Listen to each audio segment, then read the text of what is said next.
Bem-vindos à videoaula de Planejamento Ambiental do curso Técnico em Meio Ambiente na modalidade à distância. Hoje, daremos início à primeira das 3 aulas que comporão o nosso curso. Meu nome é Lilian Mello, sou professora efetiva do Instituto Federal do Piauí, nos cursos de Tecnologia em Gestão Ambiental e Geoprocessamento. Boa aula a todos! Vamos começar a nossa aula com uma reflexão. Para que planejar, né? Planejar é essencial e nós fazemos isso todos os dias. A gente planeja fazer uma visita a um parente, a um amigo, planeja o que vai comer no almoço. E isso é essencial para que a gente possa conduzir o nosso dia a dia. Ainda mais quando temos alguma meta, algum objetivo a ser alcançado. Então, planejar é definir um caminho para alcançar uma meta. E para planejar, é preciso que a gente faça uma estruturação das ideias, para que eu possa prever o que vai acontecer no futuro, se eu tenho os recursos necessários, se eu tenho os meios e saber qual o prazo que eu disponho para alcançar essas metas ou esses objetivos. Para que eu possa conduzir tudo isso que eu falei agora, nós temos que estabelecer metas claras para a execução das propostas. E o primeiro passo para isso é realmente iniciar um planejamento construindo uma visão de futuro. O que é que se deseja alcançar, como, porquê e quando. Mais precisamente, planejamento é um processo contínuo que envolve a coleta, a organização e a análise sistematizada das informações, por meio de procedimentos e métodos para chegar à decisão ou a escolhas acerca das melhores alternativas para o aproveitamento dos recursos disponíveis. Ou seja, planejar significa traçar um plano, uma estratégia, tendo algo como objetivo. Diante dessa explicação do que é o planejamento, nós temos várias modalidades de planejamento, dentre elas o planejamento ambiental, que envolve o objetivo de desenvolver uma sociedade, contanto que seja um desenvolvimento com o menor impacto ambiental possível, preservando e conservando a fauna e a flora e garantindo a qualidade de vida da população. Ou seja, eu estou falando de desenvolvimento sustentável. Ele é um conceito muito presente, né? Acredito que por vocês agora que estão fazendo esse curso, mas sempre vale a pena repetir. Desenvolvimento sustentável é aquele que ele procura satisfazer as necessidades das gerações atuais, a humanidade nesse momento com as nossas necessidades, só que sem comprometer a capacidade das gerações futuras de satisfazerem as suas próprias necessidades. Então, ela visa garantir uma qualidade no presente, de olho no futuro. Não dá para falar em desenvolvimento sustentável sem abranger os 3 componentes básicos do desenvolvimento sustentável, que é a sustentabilidade ambiental ou ecológica, que envolve a preservação e a conservação ambiental, o desenvolvimento social, mais especificamente da qualidade de vida do ser humano, e o desenvolvimento econômico, pois sem a garantia de um dos 3 elementos, nós não temos o desenvolvimento sustentável. Quando se fala em desenvolvimento social, a garantia da qualidade de vida, das condições de saúde, de cultura, de lazer, junto com aquilo que se pode preservar e conservar, e a ecoeficiência, que é o uso desses recursos naturais de maneira a promover o desenvolvimento econômico e garantir essa preservação. O desenvolvimento social, ele deve ocorrer paralelamente também ao desenvolvimento econômico, contemplando a inclusão social, ou seja, a distribuição de renda e a garantia de que, por mais que a gente tenha o desenvolvimento econômico ou financeiro com a exploração dos recursos naturais, a espécie humana deve ter condições ideais de desenvolvimento, ou seja, os benefícios do desenvolvimento econômico não devem trazer prejuízos a toda a sociedade. A busca por esses 3 elementos compõe o desenvolvimento sustentável. Falando especificamente sobre os planejamentos ambientais, se nós pudéssemos dividir em 3 grandes etapas sucessivas, elas seriam a pesquisa, a análise e a síntese. Na fase de pesquisa, busca-se reunir e organizar os dados para facilitar a interpretação da situação atual. Na fase da análise é o momento em que esses dados recolhidos são organizados de modo a que se possa obter uma visão geral da situação do meio estudado.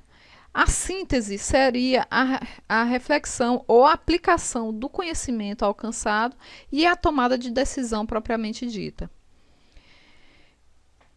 Subdividindo essa fase do planejamento, nós temos uma série de processos. E aqui nós iremos fazer um exercício para entender melhor que fases são essas e como funciona esse processo do planejamento. A primeira delas, que é a formulação de objetivos, é uma fase em que deve-se determinar qual o alvo a ser alcançado, ou ainda quais as metas a serem atingidas. Vamos usar um exemplo genérico que pode acontecer no nosso dia a dia e vocês, como técnicos ambientais, podem ser provocados para desenvolver esse tipo de planejamento. Bom, eu tenho interesse, eu tenho um objetivo de implantar um sistema de gestão ambiental na escola, na minha escola, né? Um exemplo trivial que eu vou usar aqui, mas vocês nas suas atividades de casa, que vai ser repassada no final da aula, devem propor o seu próprio planejamento ou o seu próprio objetivo. Para que eu atinja esse sistema de gestão ambiental, que é um objetivo bem amplo, eu preciso subdividir ou especificar quais as metas eu tenho que atender para alcançar os objetivos. Então, algumas perguntas poderão nos ajudar nessa fase.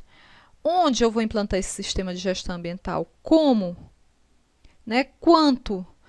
Quando vai se dar essa ação? Com quem eu posso contar? A quem eu devo atingir?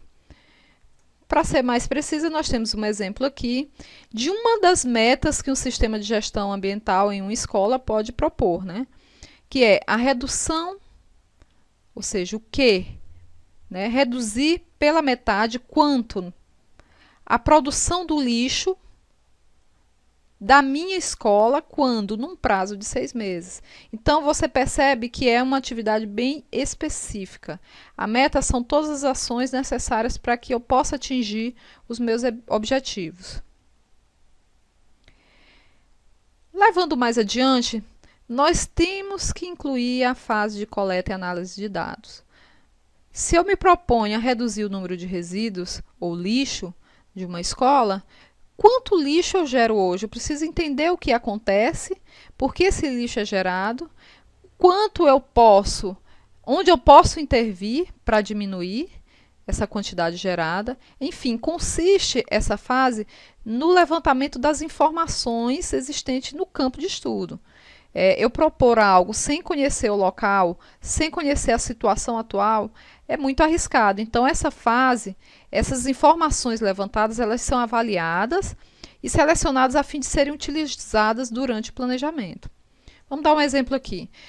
Para que eu possa reduzir o número de resíduos, eu preciso conhecer, pesquisar, classificar, quantificar os tipos de resíduo produzido.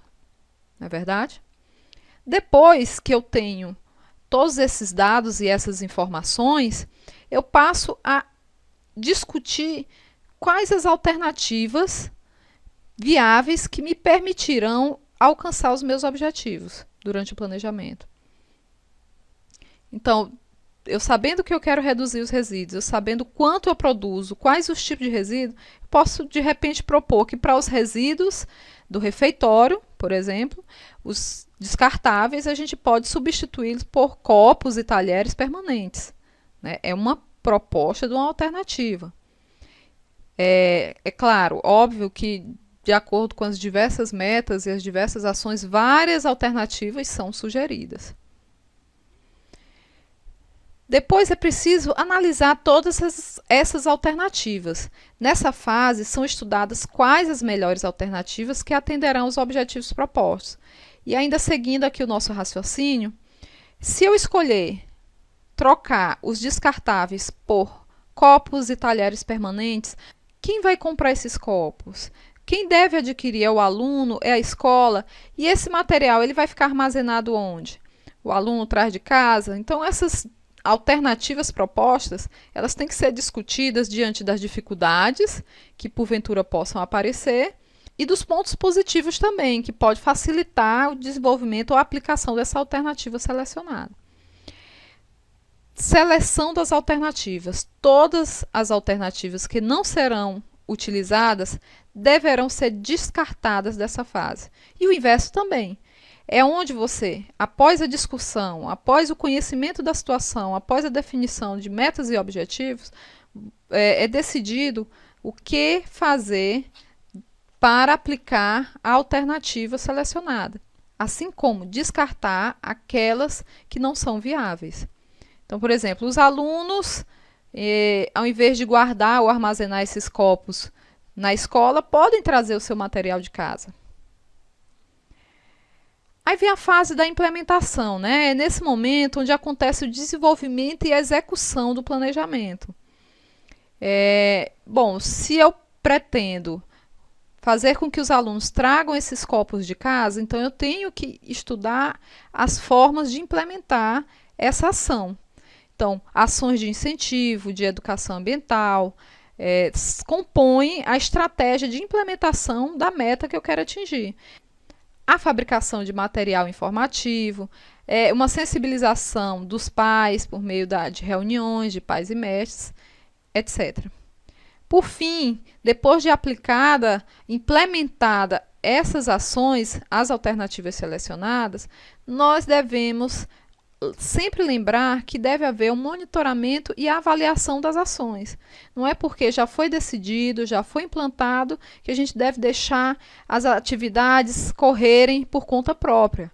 É preciso que nessa fase, de forma bem dinâmica e atuante, o monitoramento e a avaliação de cada etapa proposta ocorra e de forma constante. Então, análise permanente dos resultados alcançados. Realmente houve a redução do material? Será preciso fazer novos diagnósticos? Está havendo algum problema? Estão sendo produzidos relatórios de acompanhamento? Enfim,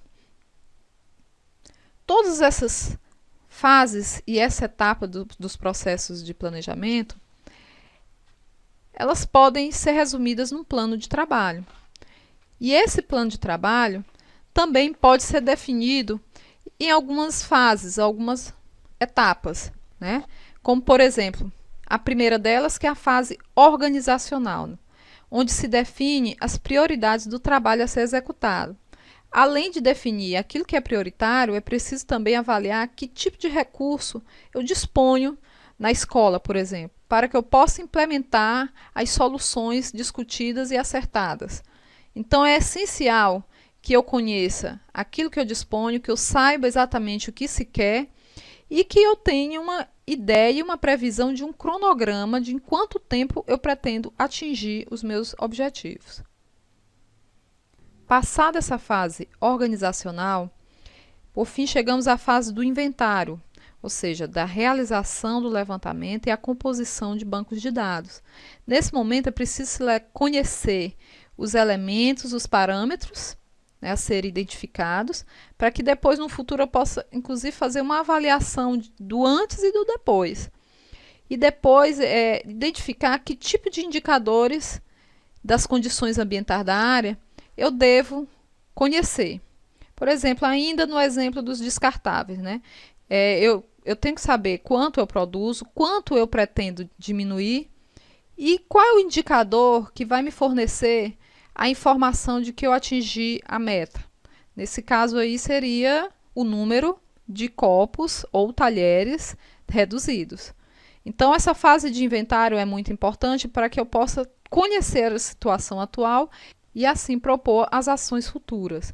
É importante ressaltar que a legislação ambiental deve ser permanentemente consultada e as obrigações a serem tomadas nesse momento também devem ser atendidas.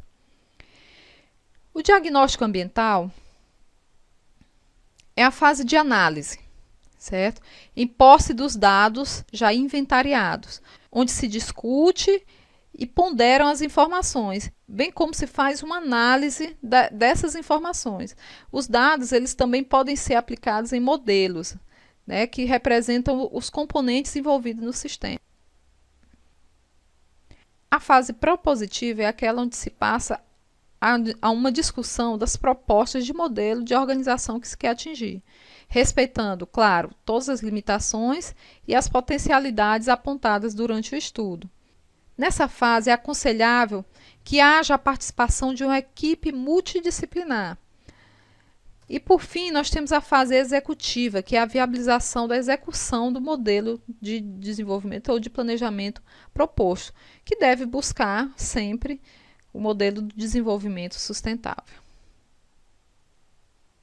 Na nossa atividade de casa, foi proposto um exercício sobre esse tema. Não deixe de praticar seus conhecimentos. Conheceremos agora alguns métodos e técnicas comumente utilizadas na execução do planejamento ambiental. A primeira delas é a matriz de Leopold. É a mais conhecida, né? E ela foi a primeira a ser utilizada na avaliação de impactos ambientais. Então, a matriz de Leopold é usada para avaliar o impacto ambiental potencial, que consiste no cruzamento de informações inseridas em uma matriz. Esse método é basicamente o cruzamento entre as ações propostas nas colunas ou linhas e o efeito que essas ações provocam no ambiente e suas possíveis interações. Esses efeitos, eles são mensurados por meio de uma escala, de uma pontuação que varia de 1 a 10. Olha, você tem um exemplo aqui, a magnitude do impacto, aqui chamado número 6, e a importância do impacto, número 8. Esse impacto, ele também pode ser positivo, né? Então, você tanto pode obter um resultado positivo por meio de uma ação, como pode ter um resultado negativo, né? Por meio dessa mesma ação. Vamos ver um exemplo aqui. Nós temos aqui, por exemplo, uma construção de uma estrada. Então, ele tem um efeito positivo no solo, de conter erosão, de número 2, e negativo na fauna, pois provoca a fragmentação dos ecossistemas. E aí, aqui pontuado com menos 3. Enfim, durante a construção da estrada, nós temos um efeito no solo e na fauna. Durante a implementação dessa mesma estrada, aqui pela linha, nós temos o mesmo efeito no solo e na fauna, e na operação da mesma forma. Então, cada célula ela é composta pelo encontro de linhas e colunas e recebe valores correspondentes, que são o peso do fator ambiental, considerado no projeto. Os valores apontados são precedidos do sinal mais ou menos, representando os efeitos positivos ou negativos sobre o meio ambiente.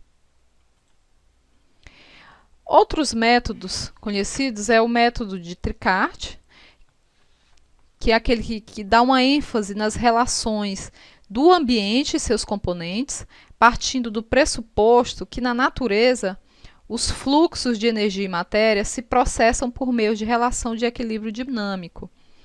Então, ele é muito embasado em um banco de dados e uma revisão científica bastante abrangente, e ele foca nas transformações, ou seja, nas dinâmicas das transformações dos ecossistemas e como é que essas relações se comportam no meio, né? Ele tem um objetivo mais de realizar uma análise integrada de dados, ou seja, como é que essa combinação de uma alteração no meio físico vai afetar o meio biológico e antrópico. Outro método conhecido é o método do Banco Mundial, que ele tem um enfoque maior nas condições socioeconômicas da população. Então, ele objetiva a identificação e avaliação dos efeitos causados pelos projetos ambientais sobre a economia de um país ou região, com base também em uma avaliação social, econômica e de custo-benefício, onde são levantados indicadores socioeconômicos, e esses indicadores são monitorados durante a implementação das ações propostas. Temos alguns modelos de planejamento territorial, né? Vamos conhecer aqui um dos mais famosos, que é o zoneamento ecológico econômico. Ele é um instrumento da política nacional e estadual de meio ambiente e que visa o ordenamento territorial. Então, ele é um programa de planejamento que estabelece diretrizes para a racionalização do uso do território. Vejam bem, racionalização do uso do território, buscando reorientar atividades para o desenvolvimento econômico e ecológico.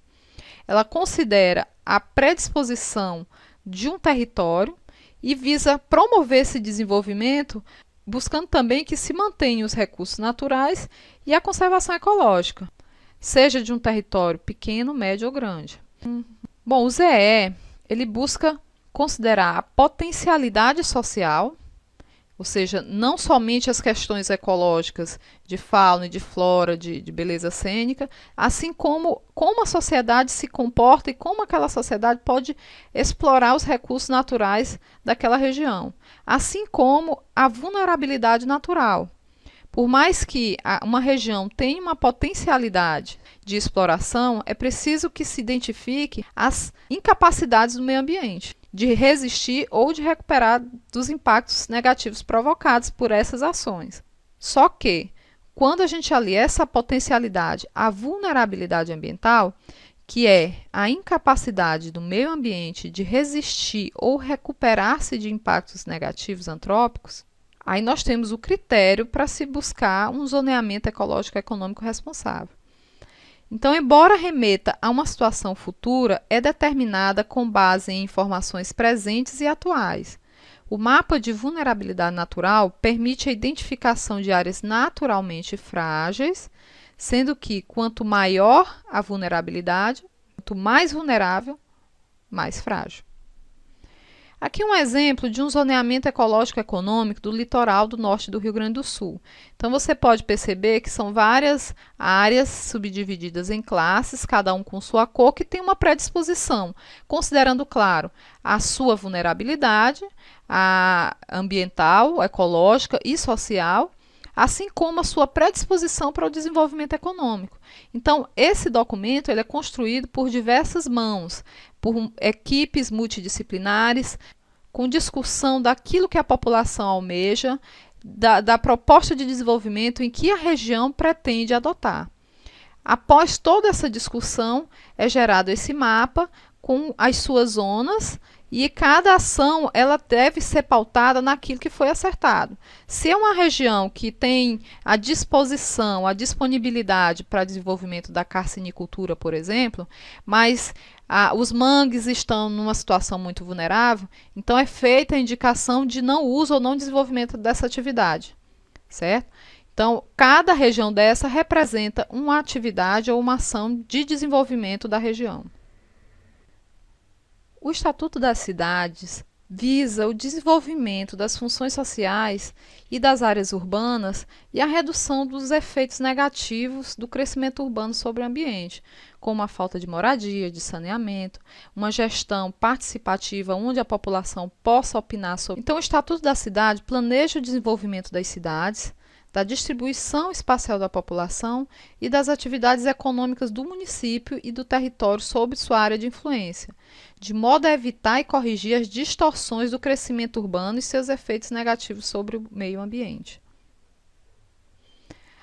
Algumas técnicas são utilizadas para a construção de um estatuto desse tipo, né? Ela é precedida de uma fase de diagnóstico e prognóstico. O diagnóstico é o levantamento das informações acerca do local onde se pretende intervir, né? Como o estado, as restrições de uso, as potencialidades. E o prognóstico é uma avaliação de como se dará o futuro dessa região caso algumas atitudes sejam tomadas ou não. Então ela identifica o potencial de uso da área, identifica os riscos a que estão submetidos essa região e indica alternativas de uso e medida mitigadora. O planejamento ambiental, ele também trabalha com a elaboração de propostas para consolidação e alteração parcial ou total da realidade. E o gerenciamento ambiental na execução da administração e monitoramento dessas propostas. Agora falando sobre diagnósticos ambientais em empresas, né? O diagnóstico ambiental de uma empresa ela objetiva avaliar o desempenho ambiental, evidenciando os pontos positivos e os pontos a melhorar, permitindo que os membros da organização internalizem os preceitos ambientais, tornando a gestão ambiental uma estratégia empresarial.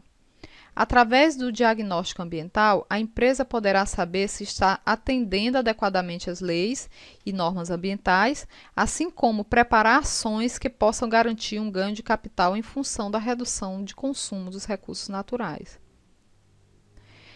Mais precisamente, um diagnóstico ambiental de uma empresa deve considerar os seguintes aspectos: o gerenciamento de resíduos sólidos, o gerenciamento de resíduos líquidos, a educação ambiental, gerenciamento energético, racionalização do uso da água, uso e a ocupação do solo. Ao analisar uma empresa, minimamente esses critérios devem ser considerados. Obviamente que podem haver algumas especificidades da empresa que possam aumentar essas ações do gerenciamento ambiental. Mas é preciso sempre que seja feita uma análise do quanto de resíduo, seja ele líquido ou sólido, a empresa está gerando no seu processo produtivo, que ações de educação ambiental eu devo implantar para que um determinado público possa colaborar com as atividades de gerenciamento ambiental.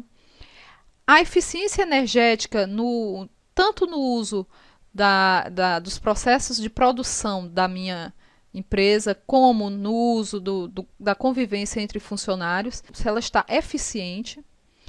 A racionalização do uso de água e se ela está implantada numa área adequada. Nós podemos aí, inclusive, incluir a segurança e a satisfação dos trabalhadores, né?